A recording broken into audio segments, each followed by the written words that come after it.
talk about colorants and about coloring your cementitious product.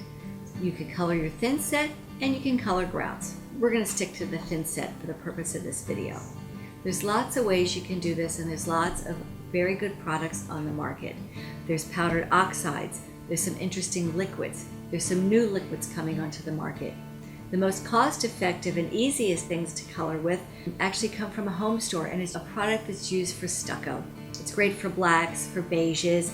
It's not going to have screaming blues or fabulous greens or purples, but for basic colors, that's a pretty good way to go. I like to start with white. Unless I'm going to go with a color that's much darker, I could probably do a magenta and a gray and get a wonderful purple. I can certainly start with gray, add black, and get a really rich black. But mostly I want to start with white Thinset and mix my color in from there. How do I do that? Let me show you.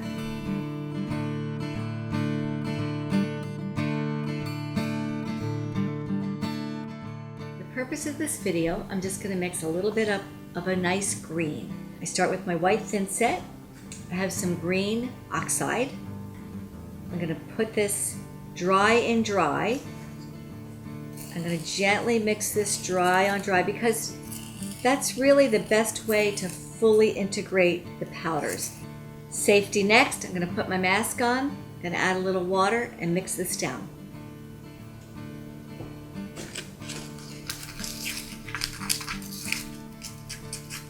Voila, green Thinset, ready to go. Some artists really like using liquid pigments, and that's perfectly fine too. So just as a little experiment, I'm starting with the powder. You want to be aware by adding this liquid, it's going to replace some of the water you would normally add. So I'm going to use the Tinsel kind. Really want to give it a good rub. This I'm going to give a good shake. This is an awesome color. This is a magenta. It's really strong, and I'm stirring it in, and you get the most fabulous colors that can really change your mosaics. I want to be real careful that I don't overwater because I've replaced some of my liquid with the liquid in the colorant. Regardless whether you want to do your colorants in liquid or powder, it's really helpful to keep track of how you arrive at a certain color. That way, if you need more, easy enough to mix. If you want to share the information with a friend, easy to do. So when I'm happy with the formula, I just take a little of it and put it on this piece of foam core, and I just scribble down what the formula was, maybe where I got the product from.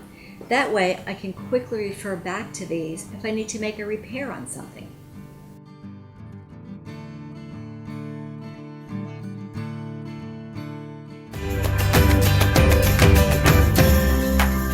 Please subscribe to our YouTube channel. And remember, life's a mosaic. You pick the pieces.